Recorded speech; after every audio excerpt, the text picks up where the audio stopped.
over to Vivienne, and this is Cara Macwilliam, whose work is on this side of the room and in the little room over there. So you're going to hear all about her art practice, how she started making art, why she started making art, and she's even bought something that she's never shared with anyone today to share with you all today. So over to you two. Thank you. You just asked all the questions. Okay, yeah, I really would like to know how the creativity began. So we start there, and I'm desperate to look in there. But okay, so I think you know, my question would be kind of, was there one moment? Was there one event?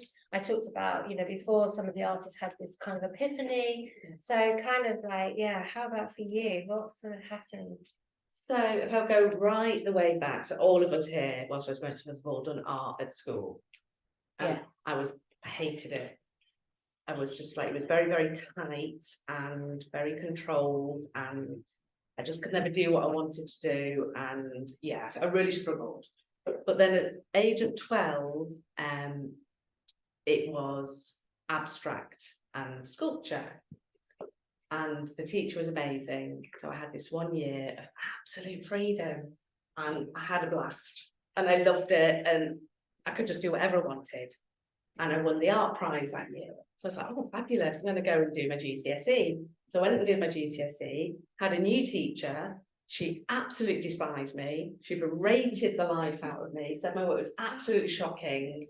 I got a big fat C. I wanted to drop out, but she kind of pushed me to keep going. So I just, whatever.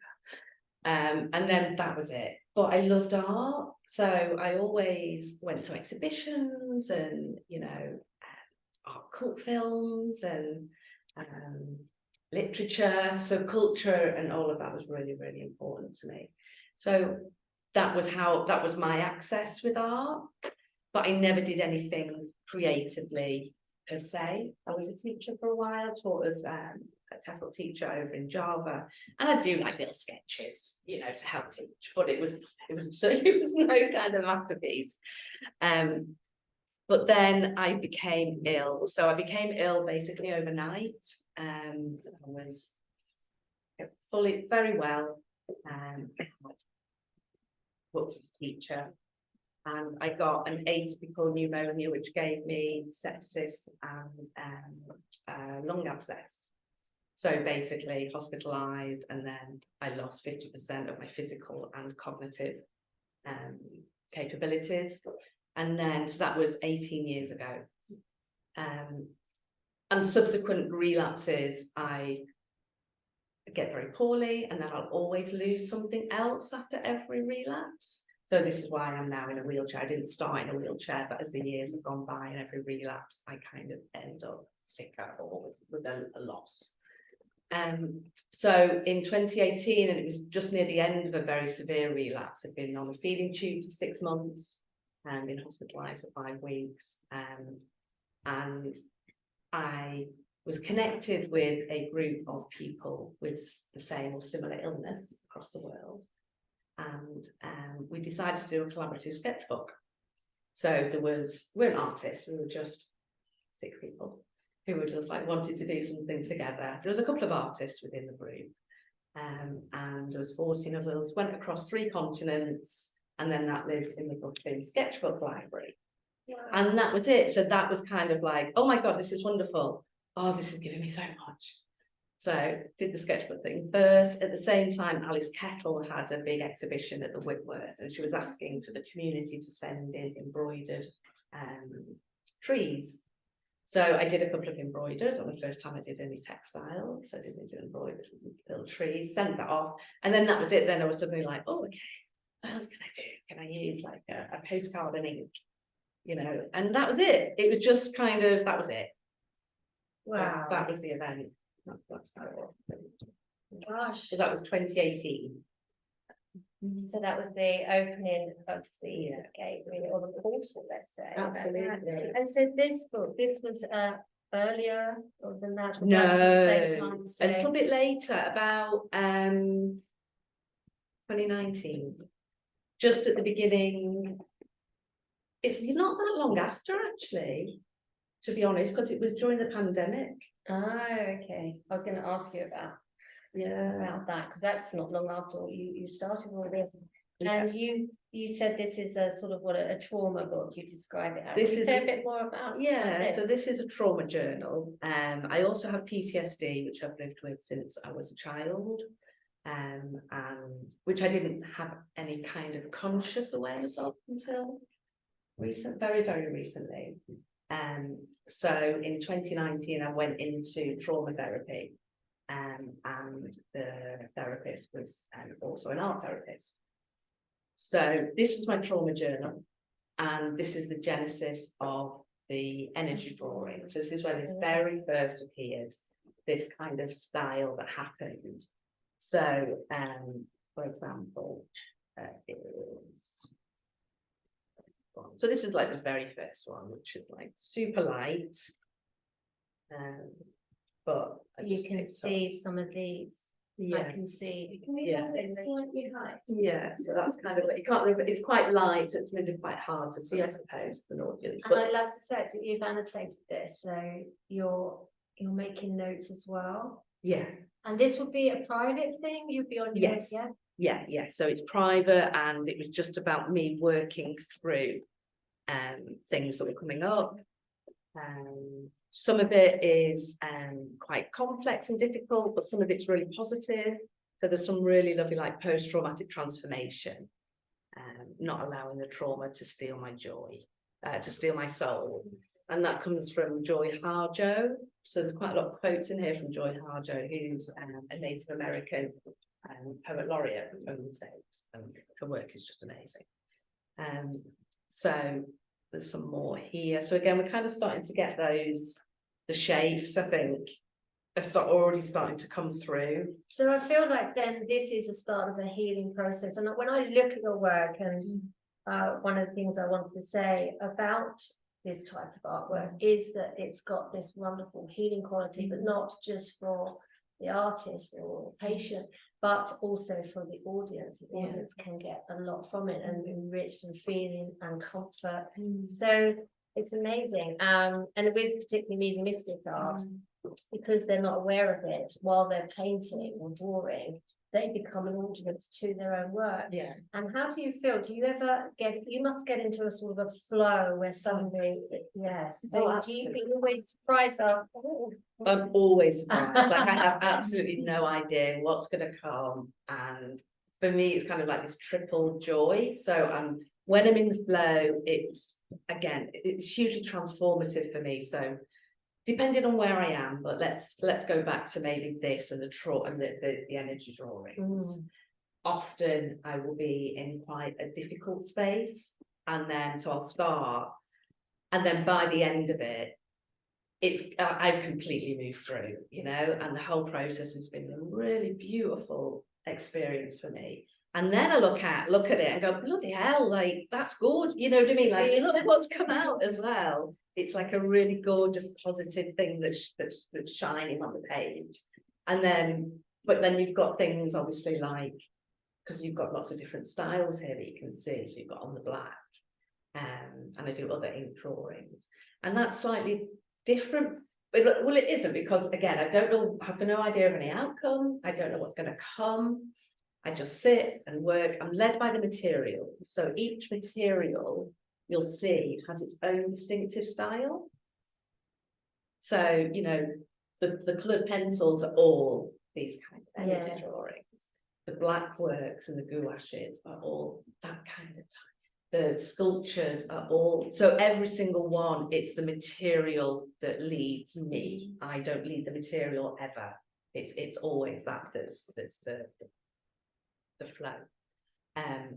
So especially things like the inks, because there's so many little faces and things that appear and beings. And how do you choose? How do you choose the colours, or just something that's just intuitive? You just pick up.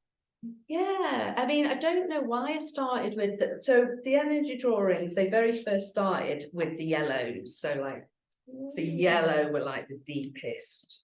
The first one I saw was orange, so it's unusual to see. Exactly. So underneath the oranges is this yellow. So that's like the base layer. And then there's some like Oh. these. So you can really start where they're starting to come. Can you hold it up a little bit? Sorry. You can really see like how it's all starting So to it's as come. if your energy is lacking and you are starting to build and create an energy. That's interesting. Yeah, I think, do you know, the way I see it is more that, do you know what? I mean, people will probably think I'm out there and whatever, and that's okay. I think personally I'm really quite rational, but other people will probably not put me in that camp, but whatever. You know, we all live in a massive cosmos, and we're just all energy. The whole of it is energy, you know, coursing through our veins. We've got our ancestors' energy coursing through us. We've got stardust, we've got everything, you know, and science backs that up now. Yeah. You know, we know that. So for me, it's just about, I'm just open. When I sit to work, it's like a very sacred time. It's 2 till 6. I would have done some rituals beforehand before I get into the work. So I'm really in this very special space, and I do feel that I'm open enough then. So for me, it's just energy, and you know, it's just energy is coming through me. You know? Amazing. I was going to ask you that ritual because I come across that so often. They light a candle or say a prayer, or they have a certain chair. And how about you? So you mentioned ritual kind of, what's that, meditation? Meditation. So I started meditating way before I was drawing, and started meditating in like 2010. And I've been practicing Tibetan, a form of Tibetan Buddhism now for a good like 6-7 years.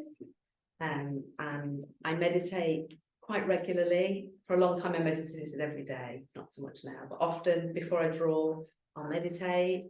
We've got a very magical garden, so Mr.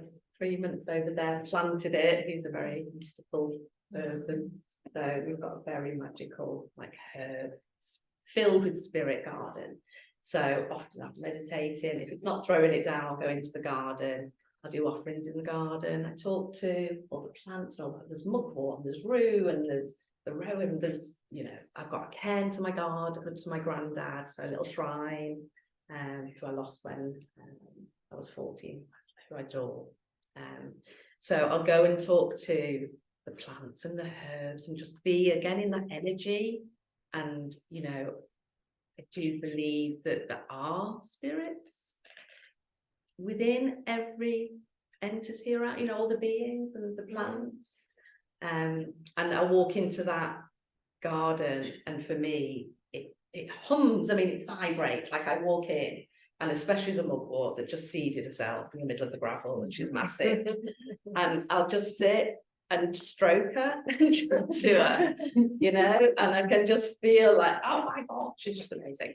So yeah, it's really, really special. And then I'll go and have a chat with my granddad, and maybe lay you know, some offerings down to him, and then I'll go back in, and it may be a bit of tarot then. Sometimes I'll do a bit of tarot, or I'll get the pendulum out, and Carol, who's here, gave me a very wonderful pendulum, which is very powerful. And I'll have a chat with my granddad, which is just, he's my person. And I feel him I've always felt him very strongly, so he's just like there inside me. And of course, I've just recently lost my dad, so I think he's going to become very, very special to me. And my granddad, so I lost him when he was 14. Now this man had he didn't have 2 beans to rub together. He lived in a big council flat in Hume, had nothing. Like he had a budgie, and he had a little chair, literally, you know, and then the really cheap little biscuits in there. But he just sat there, he hardly said a word either, but he just beamed from like ear to ear. He was like a Buddha. He was Catholic, he'd probably be like, what are you saying to that for me? But he was just shone, he just made gorgeous kind of. So I've never lost him, and he's always kind of been there. So when I've come to this point, he's become incredibly present. So I'll often kind of call him before I sit and start to work. when my dad was in hospital, of course, he wasn't around as much, which would make sense because he was with my dad. And then I got somebody, and this is something I don't do because I've never trained as a medium or anything like that. I don't really see myself, don't know, class myself as a medium, if you know what I mean. I'm not trained and I can't, but certainly would never say to anybody I'm going to communicate, you know. But I did kind of go, my granddad's not there, is there anybody else who would like to come and draw with me? But that's my granddad who wants to draw with me, so he wants to draw through me. So right there, that last blue one here, so that's called Somebody New. So that was somebody new. And it's interesting that that's a completely different colour. Yes. Yeah. Wow. Yeah. So. And how long would something like that take then? You know, this communication. What was my granddad? Yeah, while you're drawing. So would it finish when who says like that's it, that drawing is done? Oh, me. So yeah, and would that sometimes or different times, would it be an hour or 2 hours? You know, you Yeah. said 2 to 6. Yeah. So I mean, obviously I would rarely finish one of the drawings. Some of the paintings I'll finish, like so Alien Baby, that would finish that was maybe 2 hours. Right. So I think I did 2 or 3 paintings in that session. But something like that was like 40 hours. Wow. So that would be done, that was done in stages. Yeah. So Many of the artists that I was looking at, they worked in stages as Yeah. well, and then we've come back to that. yeah. I'll often put them in a drawer as well. If I'm not sure, what I'll do is I'll stick them in the drawer, take them out of my eyesight, and then I'll pull them out the next morning and go. And usually when I first wake up as well, are you done yet? It's so personal. I mean, how must it have felt to start sharing them with the world? You know, exhibitions. Oh, was it? Yeah. Is it nice, crazy, or just oh? It was just so weird. So weird. So with anybody even likes them to start, it's just like, what? Are you crazy? I know, but it's just, and then of course everything that the college and Jennifer has done, you know, it's just been incredible. Yeah, it's beautiful to know, especially because, you know, I am 95% housebound. So to know that my work is going to places that I can't go in. That's a really interesting point, isn't it? That it's out there for you, imbued with your energy, and now your family's energy, and now they're out to the world, going into all different places. Just to let you know, we hold an annual competition, and Cara was our winner. And I won't forget that, looking through the entries and that. Oh wow, look at this is amazing. And then, so yeah, it's lovely. Has anyone got any questions? I mean, I've got a lot of questions, but I'm just wondering if anybody else would like to ask something. So you know the ones that are done in like not in one sitting, so like the one that's taken like 40 hours, and Yeah. I don't know, however many sittings that is. Do you always work in your sessions kind of work consecutively only on that one piece until it's done, or would it be in a drawer kind of halfway through, and then but then one session you might do a completely new thing? Yeah, sometimes, yeah. So sometimes I'll like work on one piece and then the next piece and then the next piece, and then sometimes I'll have 2 or 3 going at the same time. So not sure if I did that just consistently. I don't think I did. Yeah. That's very sparse. Yeah. And then the second one's kind of half of that, and then there's Yeah, that one that's right. There's a it's like a triptych. Yeah. That's right. Yeah, that's right. There's 3 at the same time, and then I think I was doing some small ones as well. So yeah, I think it just depends. Yeah. Again, it's just that fluidity, I think. It's fluidity of work. That's a good question. Yeah, that occurred to me to ask that, so it's good. I want to go back to this. I'm intrigued by this. So did these come after this, or at the same time? So you kind of finished with the book, you actually closed the book and thought, try this on pieces of paper now, so we have. Do you know what? I don't know, I don't remember. I have no idea if no, actually. So there was this, and then there was a sketchbook I was doing with Beth and Sarah, and so I ran over the pandemic a online art studio.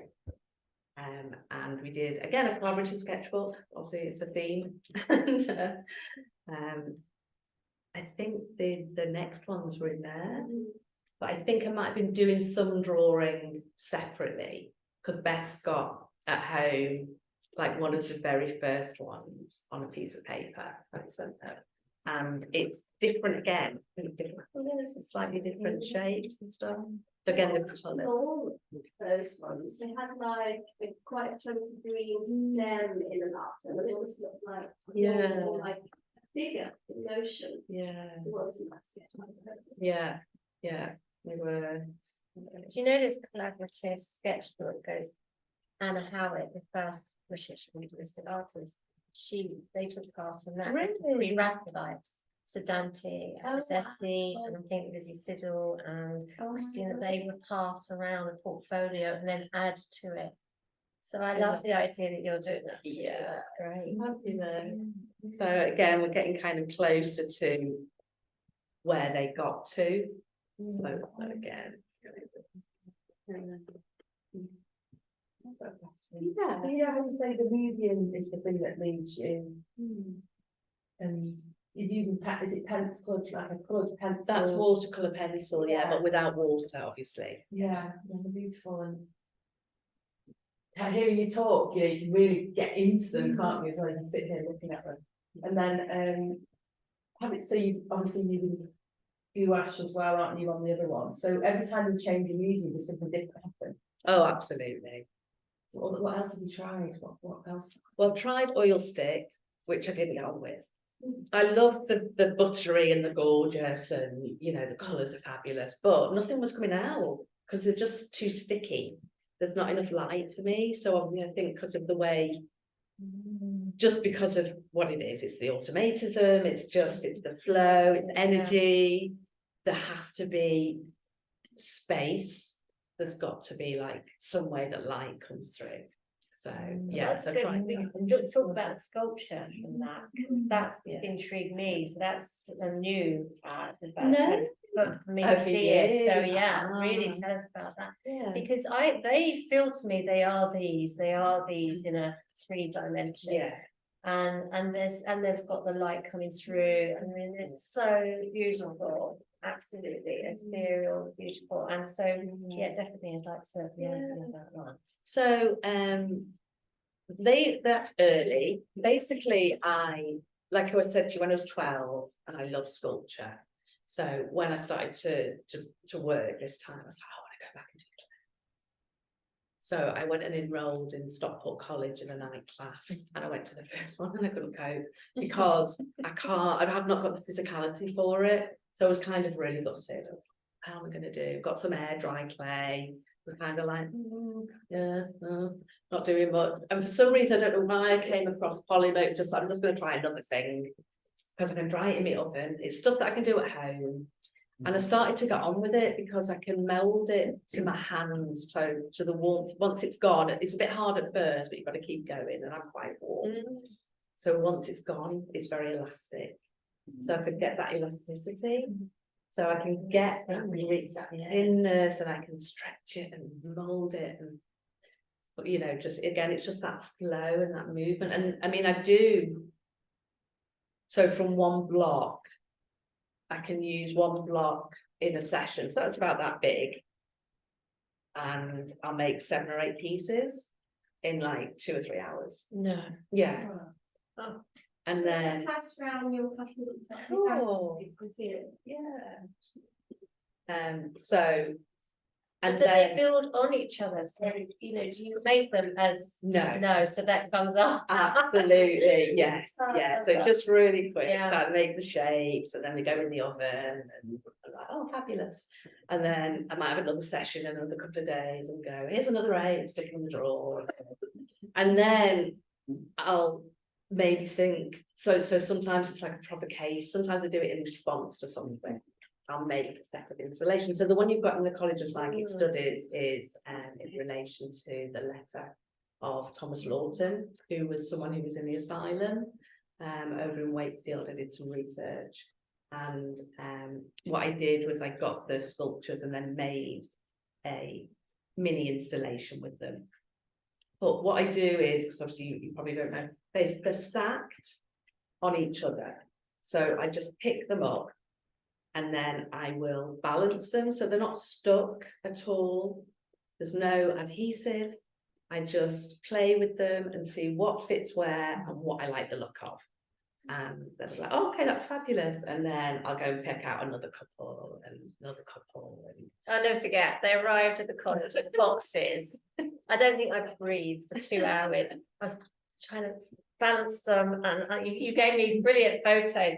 Looking at this.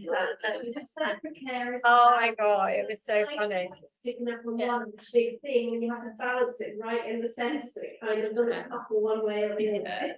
they don't, I mean, it's not, they're not interlocking. This isn't like, you know, Lego. They are literally just very gently balanced. And that's, for me, is like a metaphor for my life with illness and the precarity of never knowing when the next relapse is going to come. So And they look like porcelain. They kept the white so clean. Because anytime I've done that, I just have my grubby handprints. It looks like porcelain, but it's so delicate, but it feels sturdy. yeah, Very once they're sturdy. dried out, they're really sturdy. Yeah, just a lot of smoothing. So I love, again, it's just that it's just, yeah, it's just a lovely movement to make and the fluidity and the flow. I agree. When you started working with all these different media, and I mean, it's not long, we're only talking a few years. Did you think to yourself, oh, is there some history behind this, or did you admire any artists or heard of any other artists? Oh my God, of course. Yeah, so who kind of, has any inspired you? Oh my word. So loads. Been to so many exhibitions, and yeah.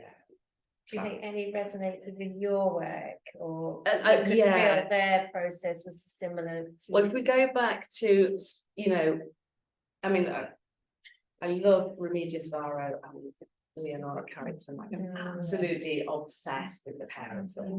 Their work and how they get the light is just mind blowing. And I just look at it, and they're beautiful beings and ethereal things. It's just astonishing. But their friendship, you know, their life stories. I just would have loved to have sat in the kitchen with Leonora and, you know, Remedios Varo. But they're masters. I'm not a master, do you know what I mean? I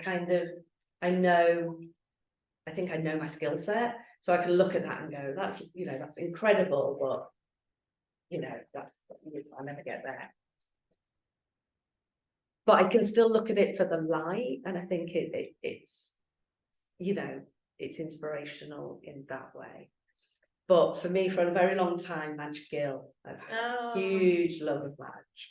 And I think because I resonate with, because she uses all those different materials, and all of her materials have their own, they're all very different. I think the outcome as well. You know what I mean? So I kind of resonate that, but I also resonate with her story and how she started and why she started.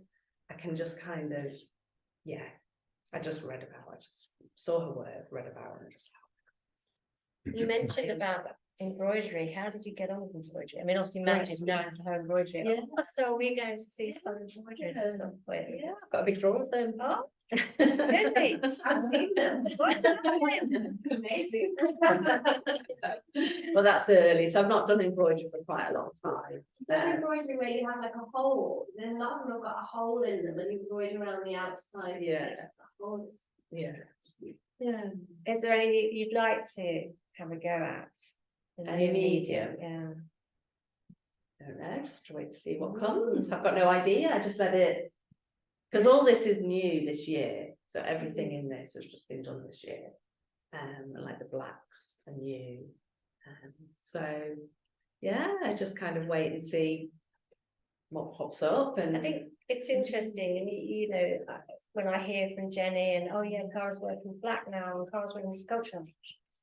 And I do recognise that for a lot of the artists, it's a change in happening, development, going back, revisiting and moving forward, and it's just that's really fascinating, I think. So, and for you too, to kind of what's going to happen. yeah, I love that. It's a mystery, isn't it? And I think that's really, for me anyway, for my artistic process, the mystery is really important. Yeah, the mystery is everything, and that's why I love it at the end of a session, where I just go, oh, what's that? All these beings and faces and squids and yes. Cara, can you say more about how you select colours? I mean, do you have a lot of different colours in front of you, or do you know what colours you're going to be using when you start? Thank you. And when you move from the sort of reds and yellows to the blues, I mean, how did that happen? Was it, again, it's still got a variety and you're attracted to the blue, or what happened? So the reds were always like the beginnings, and I remember talking to, I didn't understand why I was using those colours particularly, and a friend of mine once, you know, I was saying, people are asking, I don't really know why I keep getting drawn to these three colours, and she thinks it's my base, like chakras. Oh, I know nothing about chakras, so. But I was just like, do you know what, that kind of makes sense once I looked at it, and knowing my trauma and grounding, and also the spiritual aspect of it, through the Buddhism. So that, but the blues, basically I was commissioned by someone for an energy drawing, and they wanted blue, and I've never worked in the blues before. I was kind of like, oh well, we'll give it a try, but I can't promise what it's going to be like, you know, so don't. So you said you had a very different feeling towards So colour different. blues. The person that commissioned Cara only buys blue artwork. I know you works in I know he works in blue. Yeah. And so he posed, you know, would you ever do something? And Cara was like, I don't know how I feel about blues. I have a very different feeling towards it, energy towards it. I'll have a go, see what happens. And the result was absolutely stunning. People loved it. I did too. Yeah, I mean, people love the blues. I've not got as many blues. For me, it's very different though. I will say that. Very different would be the blue. I'd much prefer with the energy drawings, the oranges and the yellows, and even those burgundies. That's a new colour. I love really that. enjoy. Yeah. I mean, the blue. I mean, somebody knew. Of course, I love the whole story, and I think it's a really beautiful. I think that's probably my favourite blue that I've ever done. So, but yeah, it feels very different. So. The blacks, the white is really important to get that light. There's a lot of white, so I choose white to get the light, and then, but there's only, I'm probably only working 4 or 5 colours in the paintings maximum. It's a conscious choice, the colour. It's a conscious Yeah. You say you use white. In the drawing as well, so you don't actually let the paper. It's not the paper that we're seeing. It's actually With these. Oh no, that's the paper. Yeah. I don't use white in those. No. There's a little bit of white sometimes in like in the blues, and there might be, or like cream, but not the white. The white behind is paper. Yeah. But the whites is like in the paintings, the gouaches or the inks. And the titles, I mean, energy drawings make sense that they were called that, like you said, one was Alien new Baby. one, maybe, Alien Baby. Actually, tell me about that to start. I'd like to hear about that. So yeah, about the titles, where does that come from? So they come from, like I say, at the end, I kind of look and say, okay, so what do I see? You know, when it's finished, I look at it and go, okay, what was there? So that one I see an alien baby, because it's got like and I've got to point it out, it's got an open mouth like that, big ears, and it's like a lamb's head with a really long neck, and it's got a big fat body, and the bottom looks to me like an insect head with like really long legs coming off. So that like you're describing Leonora Carrington. And then searching for my Varro, of course, is about Remedios Varro, because I kind of, again, like I'm obsessed with the pair of them. was like, oh, mind of Aro. Can I find a Aro? Because I kind of just, I think their friendship was so integral to their art, you know. So The sculptures have got really beautiful titles, like Nuzzled Shroud, yeah, stunning titles. That's kind of one of the hook them. yeah, and when water is read its reflection and things like that. Yeah, I enjoy that side of things. Does it feel strange that entering from this world, from a very private world, in your home, from a domestic setting, a spiritual way, when you're working with something like meditation and tarot, to then this becoming part of an art market or commercial aspect to it? I imagine. Yeah, it's but well, like obviously there's a piece that obviously donated to the college that for me I wouldn't sell, because it was honouring Thomas's life, and I thought that he was incredibly special, and he'd allowed me to enter into his world through his letter. So it's a piece of work that I did after touching his letter. Had to wait for a year for the pandemic before I could get it into the archives, but as soon as I touched his physical letter, so there was only one letter written by anybody in the Wakefield Asylum, and it was Thomas's, so it's incredibly poignant. And once I touched it, it was kind of like, that was it. Went home, next day, drew 3 drawings, the next day drew 2 drawings, and that was it, it was done. And whatever came out is what came out. There was never, and that's another thing with all my work, whatever comes out comes out. Like I don't rarely throw anything away. I'll rarely discard anything. If a mark goes on the page, if it's there, it's supposed to be there, you know. So the work with Thomas, it was all that, it was just, this is what they wanted. I think bringing this up, you worked with the soft curator. Yes, I did. So that's really interesting. How did that work? So I had a conversation.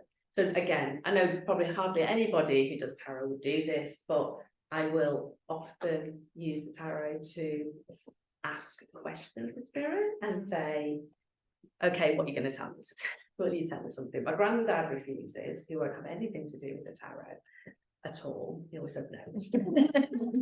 So he doesn't like it. But Thomas, I did kind of commune with, and I was like, will you tell me, give me 3 cards that describes to me, well, just that you want to tell me about yourself. So he gave me 3 cards. Now I don't know off the top of my head. I've got it written down in notes. And yeah, that was it. And then I did that before I did the second set of drawings. And I also, well, before that, I also drew the conversation.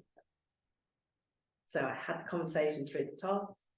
Then I painted the conversation, Thomas, and then I did the 2 other big drawings. And that all started off with a psychometric feeling. You're holding that letter and you're feeling that. So that's a lovely process. Do you think you do that for any other? I'd love to. Yeah. Absolutely. There's original Madge Gill letters we can. Oh my God. I would absolutely love that. Oh, I'd like that. Yeah. Yeah. Trip down to. You did a really beautiful drawing when you listened to Vivienne's Madge Gill talk. I did. It's in blue and you've got this face. Yes, So yeah, gorgeous. Yeah. Yeah, that's interesting. Yeah, so I did 3 while I was listening to you. I love that. I'm talking miles and miles away, and someone's creating a lot of this amazing artwork. That's so interesting, isn't it? Yeah, I was listening to an amazing talk on Madge Gill. I've got that one.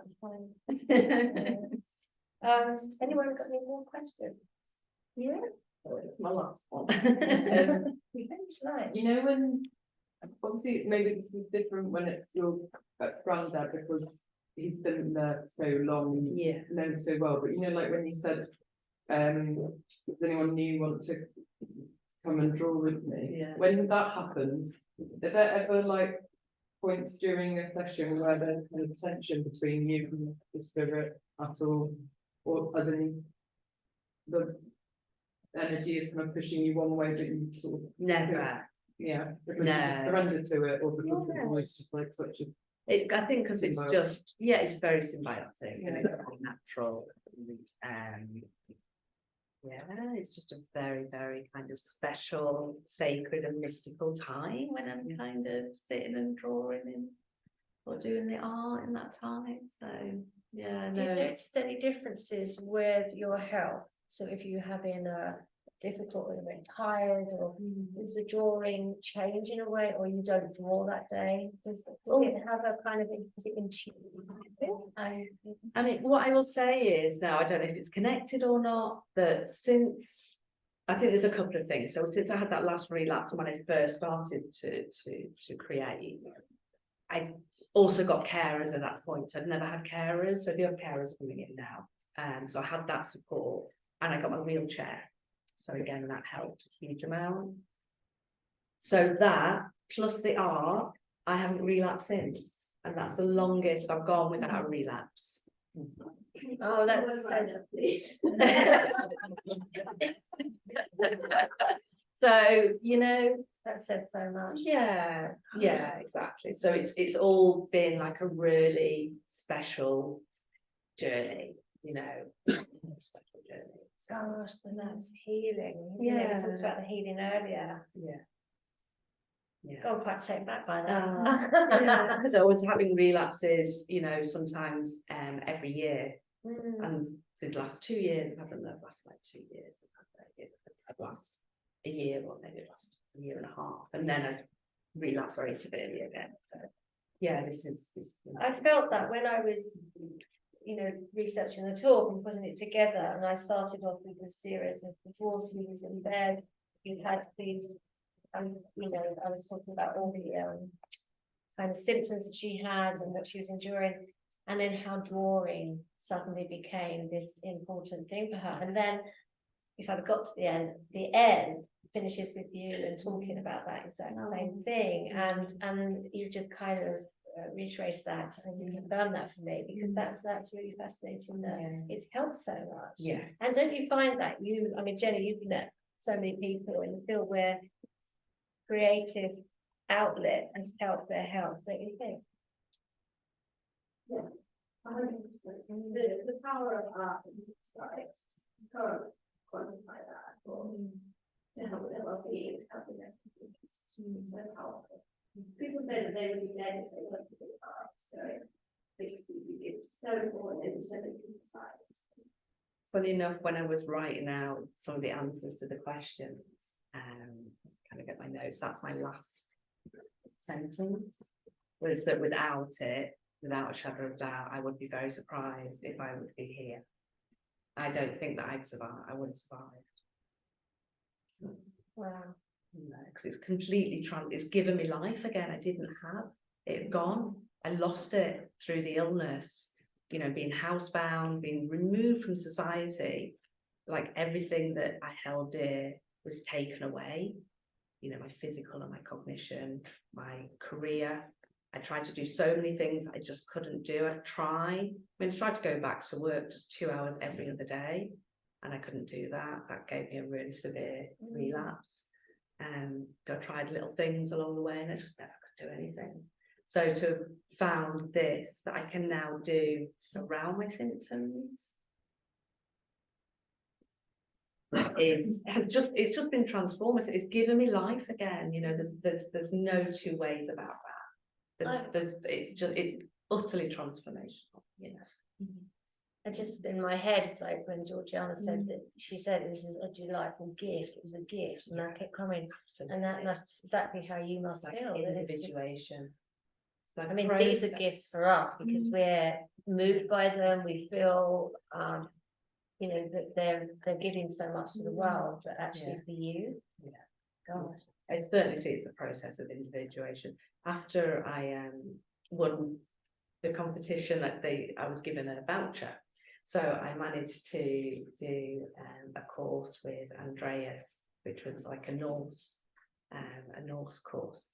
And through that, we went through individuation, and didn't really know much about it.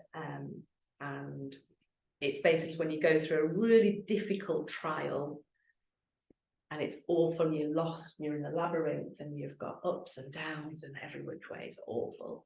But then you come through and you're left with, you found the gift, you found that thing, and this is it, you know. So yeah, I feel very, very, very lucky to have found it.